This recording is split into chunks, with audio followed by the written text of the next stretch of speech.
ഉസ്താദിനോട് ചെറിയൊരു വെറുപ്പല്ല, ഒരു ചെറിയൊരു അഭിപ്രായം ഉസ്താദിന്റെ വിഷയത്തിൽ, ഉസ്താദിന്റെ അഭിപ്രായത്തിന് എതിരിൽ ഒരു ചെറിയ അഭിപ്രായമുള്ള ഒരു വലിയ പണ്ഡിതൻ, ഒരു വലിയ മനുഷ്യൻ, ആ മനുഷ്യൻ എന്നോട് പറഞ്ഞു, ഉസ്താദിനോടൊന്നും എതിർപ്പല്ല, ചെറിയ അകൽച്ച വന്നു പോയ ഒരാൾ, അയാൾ ഉസ്താദിന്റെ ഒരു ചെറിയ ശിഷ്യനുമാണ്.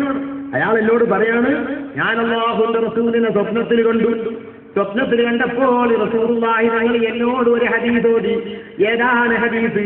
മാ ഫളല അബൂബക്കർ അലൈക്കും ബികസീരി സ്വലാത്തിൻ വലാ സിയാം വലാകിൻ ബിഅംദിൻ വഖറ ഫീ ഖൽബിഹി ഔ ഉഖ്തിറ ഫീ ഖൽബിഹി. അല്ലാഹുവിന്റെ റസൂൽ പറയുന്നു, അബൂബക്കർ സിദ്ദീഖ് റളിയല്ലാഹുവിനെ പറ്റി പറഞ്ഞ വാക്കാണ്. പക്ഷേ ആ വാക്ക് ഈ പണ്ഡിതനോട് ഒരിക്കലും തന്നെ ഉദ്ധരിക്കേണ്ട ആവശ്യമില്ല.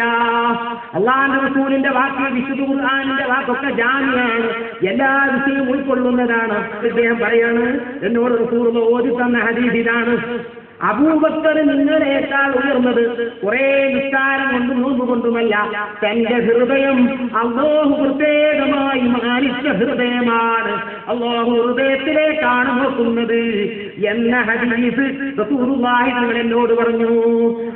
ഉസ്താദിനോടിന്റെ അഭിപ്രായത്തോട് ഒരു ചെറിയ അകൽച്ച സൃഷ്ടിച്ച ഒരു പണ്ഡിതനോട് റസൂൽ ഓതി കൊടുക്കുന്ന ഹദീസിന് എന്താർത്ഥം പറയുന്ന സഹോദരന്മാരെ? സിദ്ദീഖ് റളിയല്ലാഹു അൻഹുവിനെ പറ്റിയല്ല പറയുന്നത്.